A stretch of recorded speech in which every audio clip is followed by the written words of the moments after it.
एक animal Hunter बना उसी का कंजर्वेटर, मीन्स एक एनिमल शिकार करने वाला बना एनिमल का रखवाला। आज हम बात करने वाले हैं legendary tiger Hunter Jim Corbett के बारे में, जिनकी गन का नाम था मार्टिनी हेनरी। ये राइफल से जिम ने बहुत सारे एनिमल का हंट किया, बट बाद के टाइम में अगर कोई उनके पास शिकायत लेकर आता कि ये वाइल्ड एनिमल ने या तो फिर ये टाइगर ने मेरी बकरी को मारकर खा गया है, तो जिम कॉर्बेट अपनी राइफल नहीं उठाते, बल्कि राइफल की जगह वो अपना बटुआ उठाते, कुछ पैसे वो शिकायत लेकर आने वाले इंसान को देते, जिसकी वजह से उसके नुकसान का कुछ भरपाई हो जाए।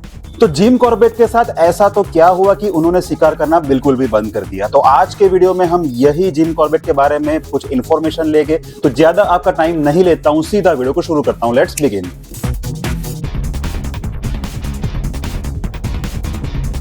जिम कॉर्बेट का जन्म नैनीताल में हुआ था एंड जो केस की वजह से जिम कॉर्बेट फेमस हो गए थे वो केस था डेविल ऑफ चंपावत। ये डेविल ऑफ चंपावत एक फीमेल टाइगर को नाम दिया गया था जिसने 436 इंसान का शिकार किया था। ये आंकड़े मैं मेरे मन से नहीं बता रहा हूं, ये आधिकारिक आंकड़े मौजूद है एंड ये आंकड़ा Guinness book of world record में भी दर्ज है। तो ये टाइग्रेस कौन थी एंड किस वजह से उसने 436 इंसानों का शिकार किया था एंड वो टाइग्रेस का शिकार करने के बाद ऐसा तो क्या हुआ कि जिम कॉर्बेट ने शिकार करना ही बंद कर दिया। तो वीडियो को अंत तक देखिए, आज के वीडियो में हम यही बात को जानने वाले हैं। उत्तराखंड 2 खंडों में बटा हुआ है, एक है कुमाऊं एंड एक है गढ़वाल। कुमाऊं का एक जिला है चंपावत जो कि नेपाल की बॉर्डर से टच है एंड ये जिले एंड नेपाल के बीच में से एक नदी जाती है जो नदी का नाम है महाकाली, जिसको काली गंगा भी बोला जाता है। 1902 की बात है कि एक बाघिन मतलब टाइग्रेस एक आदमखोर बन चुकी थी जिसने 436 लोग का शिकार किया था एंड इसी के डर के मारे लोगों ने घर से बाहर निकलना बंद कर दिया था। यही एरिया की औरतें जंगल में अपनी गायों के लिए घास चारा लेने के लिए जाती थी एंड यही औरतों का शिकार बाघिन ने शुरू किया था। शिकार के बाद जंगल में सिर्फ खून के धब्बे मिलते और कुछ देखने को नहीं मिलता था। नेपाल राजघराने में जब ये बात पहुंची तो उन्होंने वहां से शिकारी भेजे, बट उनसे भी कुछ नहीं हुआ। ऐसे चलते चलते ये बाघिन ने 200 शिकार कर लिए। फिर राजा ने पूरी फौज उतार दी, बट फौज से भी कुछ नहीं बना। यही सारी एक्सरसाइज से एक बात हुई कि ये बाघिन ने अपना ठिकाना बदल लिया एंड वो चंपावत के लिए निकल चली। अब ये शिकार का सिलसिला चंपावत में भी शुरू हो गया। वहां से महिलाएं एंड बच्चे गायब होना शुरू हो चुके थे एंड यहाँ पे अंग्रेजों का शासन था एंड शिकायत अंग्रेजों तक पहुंची। अंग्रेजों ने भी बहुत कोशिश की, बट बाघिन को वो नहीं पकड़ पाए। चंपावत के पास अल्मोड़ा में अंग्रेजों की छावनी थी। यही छावनी से गोरखा बटालियन को भी बुलाया गया, बट वे भी असफल रहे।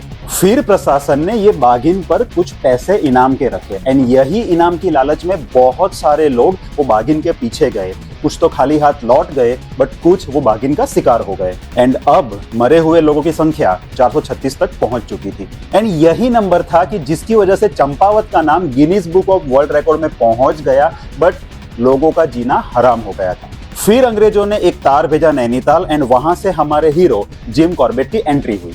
जिम कॉर्बेट ने अपनी बुक ईटर ऑफ कुमाऊं में लिखा है कि जब वो पाली गांव पहुंचे तो वहां उन्होंने ये देखा कि घर के सारे खिड़की दरवाजे बंद है, वो भी दिन के टाइम में एंड ये बाघिन के डर से लोगों ने खुद को अपने घर में कैद कर लिया है, क्योंकि यही गांव में बाघिन ने लास्ट शिकार किया था। अब ये बाघिन ने अपनी टेरिटरी का एरिया बहुत ही बड़ा कर लिया था। कभी कभी तो ये बाघिन शिकार के लिए 30 किलोमीटर से ज्यादा भी चल देती थी। जिम कॉर्बेट ने आकर तुरंत ही 2 शर्तें रखी कि ये बाघिन के सर पे जो इनाम है उसको हटाया जाए एंड ये बाघिन का शिकार करने के लिए सिर्फ मैं जाऊंगा और कोई नहीं जाएगा। इसके पीछे वजह ये थी कि खाली फोकट में कोई और लोग का शिकार ना हो एंड पूरी की पूरी शिकार की जिम्मेदारी उन्होंने खुद के सर पर ले ली। कॉर्बेट को जब पता चला कि बाघिन ने उसका लास्ट शिकार 5 दिन पहले ही किया था एंड भूख की साइकिल को प्रेडिक्ट करके जिम कॉर्बेट ने बाघिन का लोकेशन ट्रेस करना स्टार्ट किया। बहुत दिनों तक जिम कॉर्बेट जंगल में जाते रहे, बट ये बाघिन उनके हाथ में नहीं आई।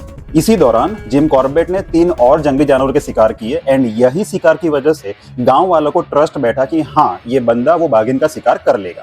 जैसे मैंने पहले बताया कि ये बाघिन ने औरतों का शिकार किया था, तो जिम कॉर्बेट ने साड़ी पहन के औरतों का रूप भी लिया, बट फिर भी ये बाघिन जिम कॉर्बेट के सामने नहीं आई। फिर बहुत सारे इंतजार के बाद जिम कॉर्बेट को पता चल गया कि बाघिन ने अपना ठिकाना बदल लिया है। फिर पता चला कि बाघिन चंपावत के डाक बंगले के आजू बाजू दिखी है, तो जिम कॉर्बेट पहुंच गए चंपावत।